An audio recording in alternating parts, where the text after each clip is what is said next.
Hey, what's up guys, Totallydubbed here, and today I'm doing a video review on the Logitech G560 2.1 PC gaming RGB speakers.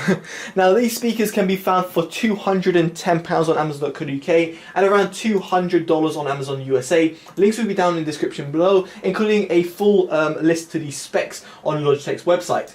In terms of its competitors, it's got the Creative Sound Blaster X Kratos S5 that comes out around £110. That has a subwoofer and RGB lighting. There's a Razer Nomo Chroma, which is a very new system, can be found for £150, but that does not have a subwoofer and it does have RGB lighting. Finally, if you're not fussed about RGB lighting, you've got the more powerful Logitech Z625, which again doesn't have RGB, but it has a fantastic subwoofer for £130. So in terms of its competitors, it is in the crowded market space, and given at £210, it's one of the more expensive PC speakers out there. So let's see how it does. So first of all, let's talk about the build quality. Now in terms of the subwoofer itself, it's a big subwoofer and it does actually take a lot of space, but just bear that in mind. As I said, check out the specs in the description below. But at the back of the subwoofer, you're going to get a USB input and a 3.5mm jack input, and they can all be used simultaneously alongside the Bluetooth 4.1, which is built in to the speakers in terms of the satellites themselves. So you can have three separate independent sources coming into the speakers and all simultaneously playing at the same time. Just bear in mind that these speakers are I would say optimally used via USB, and I must say Logitech have really thought about this, but they've included a 2.5 meter cable connecting the subwoofer to your PC, which means you can position the subwoofer in a further away from your PC. More so, the speakers themselves have a really thick cable which connects up to the subwoofer, and they've got a 2.2 meter cable which connects up to the subwoofer.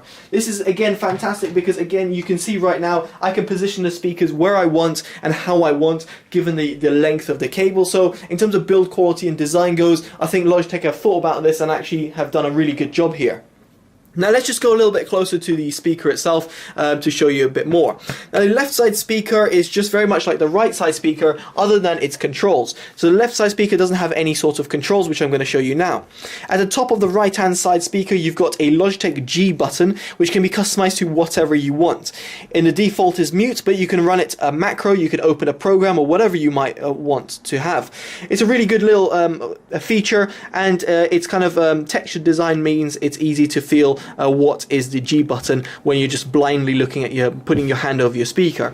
There's a volume rocker plus or minus at the top, and around the back there's an on and off button, which if I switch it off over here it'll switch off the RGB, and then it's got on and off switch over here, a 3.5mm jack output which is good for your headphones, and then a Bluetooth a toggle over here which toggles Bluetooth or pairing mode.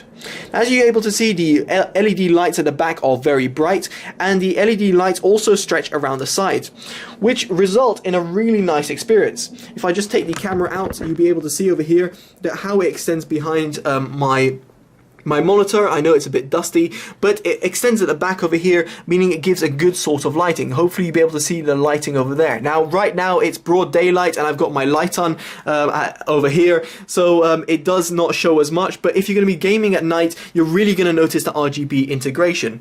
Now, this is something that I was critical about the Razer Nomo Chroma, because it didn't really offer any extra sort of lighting or anything that I would say, yes, you need to get RGB. Whereas over here, the RGB lighting does add sort of mood lighting, and or due to its reactive nature can actually visualize your game or your sounds. Now I want to talk about the software before getting into the sound quality.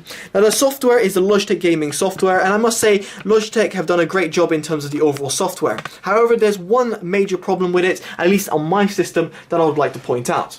Now first of all, in the Logitech gaming software you can have it programmed for the software control or the actual built-in saved memory profile on the speakers themselves. The Logitech G button can be customized over here to whatever you wish. Then the lighting controls, again, they give you a fantastic options over here because you can have 4 separate zones. So you can see over here you've got 2 of the big circles, that's for the behind of the speaker, and the smaller ones are for the inner bits of the speakers. This means you can have 4 independently lit zones, which means a great sort of array of customization that you can have. Now within the advanced settings, you'll be able to see over here certain apps and certain applets, as Logitech call it, that work in cohesion with the speaker. Now I must say I didn't get these applets to work simply because it just didn't run on my PC. For some given reason, when I launched up Counter-Strike, it didn't actually actively pick it up, and the speakers were just irresponsive to what the predefined settings were within the Logitech gaming software. Similarly, the screen sampler, which is a really cool sort of technology, means that you can customize every single zone per section of your screen. So for example, the backlight over here, you can customize it to this area, and that means the speaker will visualize that black area that you have. Now if I were to change it, and obviously you have the Taj Mahal at the back, it will go white. At least in principle, that's how it should work. Unfortunately, as I said, with the software on my PC, it did not work. I can confirm it did work at Logitech's offices, and I went to trial it out and it worked flawlessly, but in my case, yet again, it doesn't work. When I say yet again, because my system seems to find flaws in products where no other people have ever found, but nevertheless, it just didn't work. So just bear that in mind in case it doesn't work. If it's to do with your system or not, I don't know, but I'm just pointing it out. That's all I can say. So I'm not going to really criticize Logitech for this, but it's just something that I couldn't experience in person on my system, but I experienced it in person in front of Logitech's PRs in front of their system. Now, moving on to the other settings, you've also got the custom equalizer button. Now, the custom equalizer button over here, the EQ, is great to have, but is almost fundamental you're going to have to fundamentally use this because of the sound quality, and I'll get into it in just a second. You can see right now, or hopefully you can see, I've got it on Drop the Bass custom equalizer, and yes, that does come predefined by Logitech as Drop the Bass. I didn't name it that as literally what it is. It does literally drop the bass, but I'll get into that in just a bit. Now the equalizer has got different bands that you can then customize, and then you've got bass and treble adjustments as well, which are useful to have. Finally, you've got a virtual 7.1 surround sound, which to me was utterly useless. Logitech yet again said yes, it's going to be fantastic, but the DTX integration was pretty poor, and the 7.1 surround sound was just not impressive. Let's put it that way. I've just never been impressed by 7.1 virtual surround, and yet again, the same case was over here. Now let's talk about sound quality. Now as you saw before, I mentioned the drop the bass feature. Now the drop the bass feature is absolutely fundamentally needed, simply because this Logitech system has a lot of bass. When I say a lot of bass, it has too much bass that overpowers the mids, reduces the experience that you're going to have, and also can actually result in annoying your neighbors or annoying your family members. Even at very low volumes, the bass is overpowering and just is the dominatory effect of the sound system. All I'm trying to say over here is that you're going to need to reduce the bass in order to enjoy it properly. And that's coming from someone who loves bass and was an ex-bass head which had everything cranked up, bass, everything extra bass. So believe me when I say it's got a lot of bass, it does have a lot of bass. So that has a pro. In other words, the Razer, its Razer rival, shall I say, didn't have any bass whatsoever. Well, any bass. It didn't have any sub-bass tones. It didn't go down to 50 Hertz or under. Whereas this Logitech system goes down to 50 Hertz and actually does a fantastic job in these sub-bass frequencies. Even on the mid-bass frequency, even though it's a little bit uncontrolled at times, it has a very nice pronounced hit and a very nice clean hit. So overall, in terms of bass quantity and quality, Logitech have done a great job here. In terms of mid-range, unfortunately, that's very heavily affected and just is heavily reduced in terms of the overall sound presentation. Therefore, you get a very V-shaped sound signature. If you don't know how that looks like, V-shaped sound signature, whereas the bass is strong, the mids are low, and the highs are up top, kind of like a Beats type sound. Speaking of which, the highs extend quite well. They're a little bit rolled off at the top, but the extension is nice. Therefore, you get a nice sparkle at the top end, so you'll enjoy toe-tappingly listening to your guitar songs. Finally, the soundstage. Now, the soundstage is something that I was really critical about the Razer Noma Chroma, and in this case, the Logitech speakers have a fantastic soundstage. They have a great sort of instrument separation. You have instruments coming from left and right, up and below, and then you've got a good width and depth to the speakers as well. So overall, soundstage is a lot better than the Razer competitor. And it's something that I must say Logitech have done a fantastic job overall in terms of its presentation. Right, so now I'm going to give you a quick sound demo and you're going to be able to see the RGB lighting, and then I'm going to switch to my subwoofer-less Celestion system at the back. First of all, the Logitech system.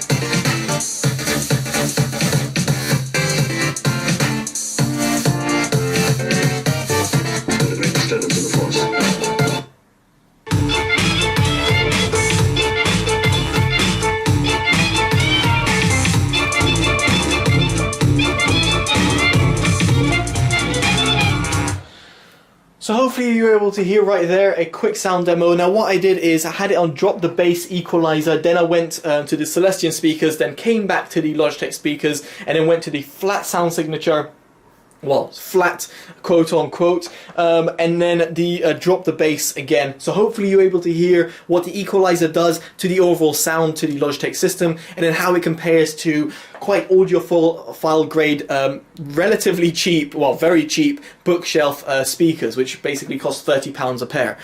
Now, hopefully you're able to hear, and hopefully camera was able to pick up how the sound is. Now the sound is very much pushed back, and in terms of the overall sound presentation, I must say that the equalizer is pretty much a given. You need to drop the bass in order to really enjoy the speakers. At least in my experience, I felt that the bass was a bit too overpowering and therefore affected the overall sound presentation. As I said before, in terms of each frequencies, how I try to review them. All I'm just trying to say over here is that my experiences were a little bit mixed, and I found that the bass really overpowered the overall sound. Now another thing I do want to mention is it's very important in my opinion, is the overall volume. Now these speakers get ridiculously loud. Right there, they were being played at about 20% odd volume. Now it goes to 100%, it's blisteringly loud. It can power on a whole house, absolutely no problem. If you want to host house parties, you won't have a problem with this. However, the thing I should mention is that it's not all about the volume. The reason I say that is because even at the lowest volume, which is the lowest volume that you can go on is 2% via Windows 10, is that the system was still too loud to be used at night. So I obviously did mention the bass limitation, but even when you reduce the bass or completely eliminate the bass with the system, the 2% volume meant that it was still too loud to be used at night. Now Logitech informed me that yes, you can customize via in-game apps, which in other words, like let's say it's a Windows Media Player, you can adjust the volume in Windows Media Player and therefore bring the volume down even further. But I shouldn't have to do that per app, and plus not every app has that. Which means that if I'm going to be using, let's say, headphones, I'm plugging my headphones in and then I unplug the headphones, I don't want to be treated with a massively loud sound. And unfortunately the Logitech G560 is just too loud. I just want it to be another 10 decibels lower. I want it to go to almost like -8, which means that I could use it at night as well without having to use my headphones. And of course people will be saying, well, just use your headphones instead. Why do you need to use the speakers? Simply because if I'm watching YouTube videos, I don't need my headphones on, or if let's say I don't even have headphones, I bought PC speakers for that reason, I want to enjoy listening to my system at a very low volume without having to disturb anyone else. And at 2% volume, I still think the Logitech G560 is too loud. That's my personal opinion, but it's something I thought I should also share, just being an honest, independent reviewer as always. So finally, in terms of my conclusion, what do I think about these speakers? Well, in all honesty, if you're looking for the deepest, best RGB integration on the market, and that couldn't sound more marketing spiel as ever, the G560 is by far the best RGB lit speakers out there. The integration it has with certain games, even though it didn't work on my system, and the fact that it works pretty much instantaneously with music and picks it up and visualizes it, and also the fact that it can light up your desk and the back of your monitor at the same time and has 4 independent zones, means that it's hands down the best RGB PC speakers. But take away RGB, it's not all that special. The sound quality is very V-shaped and pushed back, it's overly bassy, and it's actually ridiculously loud. These might sound like 50-year-old comments to some people, but believe me, for someone who's reviewed about 100 to 150 different audio products from various companies and various manufacturers around the world, I feel like I've got a very rounded opinion. And just that's my opinion about it. If I was going to buy some PC speakers and RGB wasn't like the must, I'll get the Creative Kratos S5 instead. It does have RGB, but it hasn't got a deep level of integration of RGB like the Logitech system.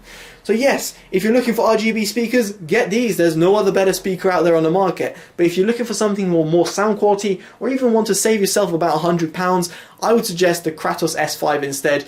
And it would just provide you a better overall experience. If you are Logitech, if you're a Logitech fan, then again, if you're not a fan of the RGB, just get the Z625. That's even more powerful and will provide you a better, like a slightly better sound quality as well. And that's around £130, so it's just cheaper as well. So that's my personal opinion. I can say I'd recommend these for people who are looking for RGB speakers, but if you're not into RGB, then there are other speakers out there that do a better, if not the same job for a lot cheaper. So there we go, guys, that's my honest opinion of the speakers. Let me know in the comments below what you think. Also, if you could like and subscribe, it always helps the channel grow. Favorite and share if you feel this video was helpful for someone in your family or whatnot. And as I said, check in the link in the description below for the buy links and the full specs and obviously its competitors. Alright guys, I've been Totally Dubbed. Take care and bye bye.